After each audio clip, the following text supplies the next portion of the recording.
दोस्तों, आज हम तिलवाड़ा रुद्रप्रयाग से द्वितीय केदार भगवान मद्महेश्वर की यात्रा पर निकले हैं, जो कि तिलवाड़ा से लगभग 60 किलोमीटर सड़क मार्ग व 18 किलोमीटर पैदल मार्ग पर स्थित है। पहला पड़ाव ऊखीमठ, जो कि एक धार्मिक नगरी है। यहाँ ओंकारेश्वर पौराणिक मंदिर है, जहाँ बाबा केदार व भगवान मद्महेश्वर शीतकाल में 6 माह विराजमान रहते हैं। ठीक सामने गुप्त काशी है, जो केदारनाथ रूट पर पड़ता है। यहाँ पर प्राचीन विश्वनाथ मंदिर है।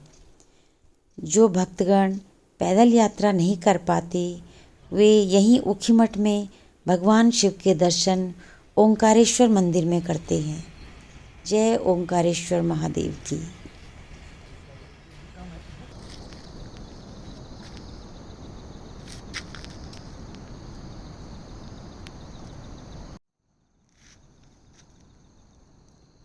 ये अकतुली धार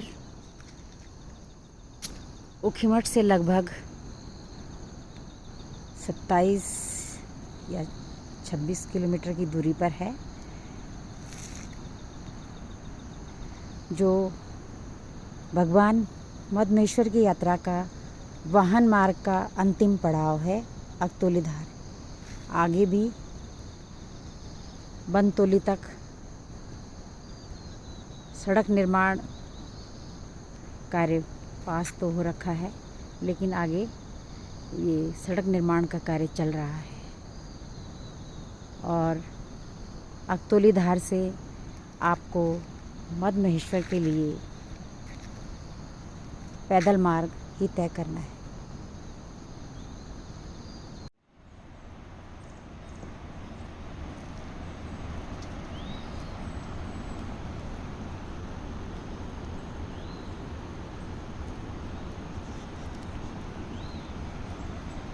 ये अकतुली से आधा किलोमीटर नीचे का ट्रैक है। अभी गोंडार यहाँ से लगभग 3.5 किलोमीटर की दूरी पर है।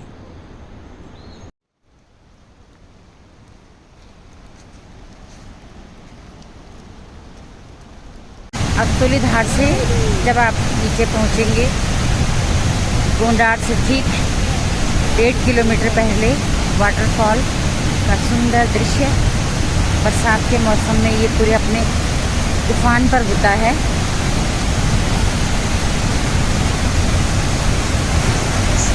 पहाड़ों में झरने खूब दिखाई देते हैं। आगे यात्रा मार्ग का अंतिम गांव गोंडार है। गोंडार गांव मद्महेश्वर तक फैला हुआ है। दूर के यात्री गोंडार में ही विश्राम करते हैं। गोंडार गांव में भी भगवान बूढ़ा मद्महेश्वर का प्राचीन मंदिर है।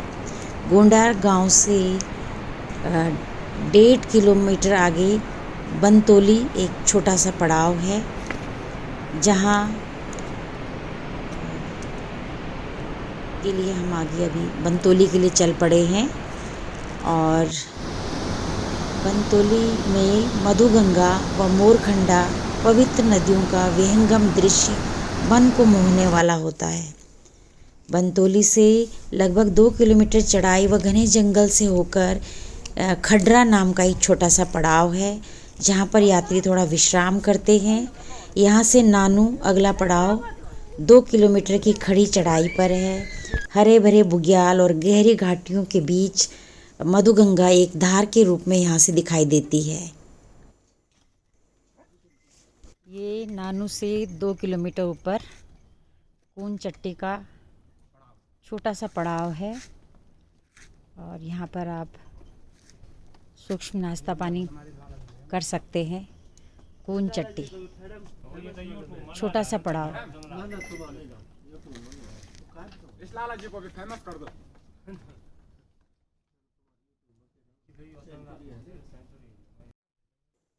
कूनचट्टी से ऊपर 2 या 2.5 किलोमीटर चढ़ाई का रास्ता पार कर घने कोहरे के बीच भगवान मद्महेश्वर के दर्शन हुए।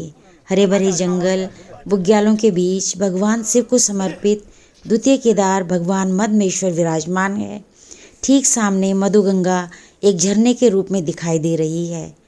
रहने के लिए स्थानीय लोगों द्वारा यहाँ पर होम स्टे बनाए गए हैं। रहने की भी बहुत अच्छी व्यवस्था है। यहाँ पर भोजन में स्थानीय साग सब्जियाँ, दूध, घी आपको पर्याप्त मात्रा में मिल जाएंगे। अब हम मंदिर की ओर जा रहे हैं और पुजारी जी से हम यहाँ के बारे में कुछ जानकारी लेंगे।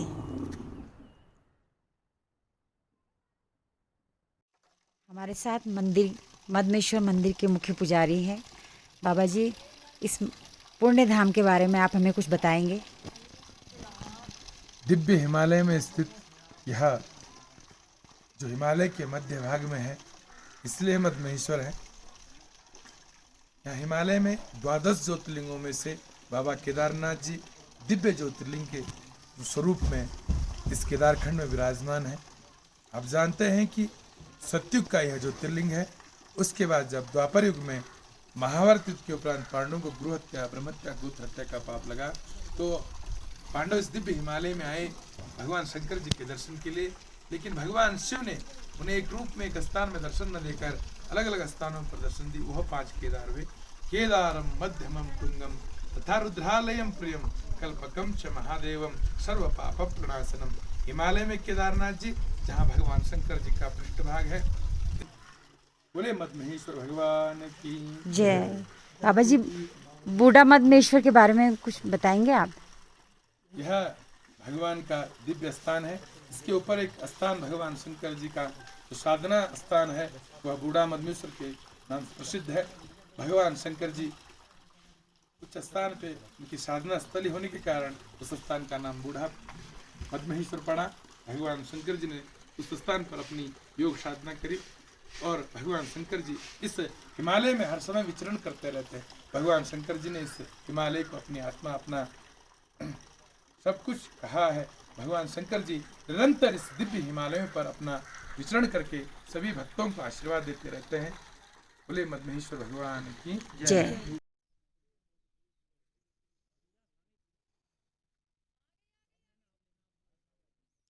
मद्महेश्वर से 2 किलोमीटर दूर भगवान बूढ़ा मद्मेश्वर का मंदिर और उसी के समीप ये 2 छोटे छोटे ताल, अलौकिक दृश्य, बहुत ही खूबसूरत दृश्य।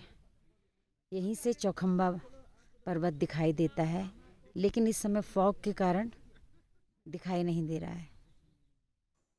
शांत वातावरण और कहीं कहीं गोंडार गांव वासियों की भेड़, बकरी, भैंसों के झुंड विचरण करते दिखाई दे रहे हैं। इनके गले में बंधी घंटियाँ की आवाज़ बहुत ही कर्णप्रिय लग रही है। बूढ़ा मद्महेश्वर भगवान शिव की तपस्थली है।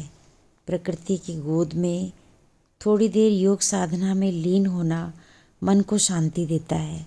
यहाँ पर आकर ऐसा लगता है जैसे साक्षात भगवान के दर्शन हो गए हों। यहाँ आने का सबसे उपयुक्त समय मई जून है। हालांकि बरसात यहाँ पर मई जून में भी रुक रुक कर होती रहती है।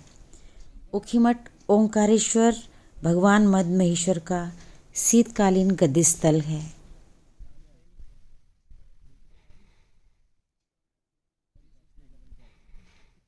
जय हो भगवान मद्महेश्वर की।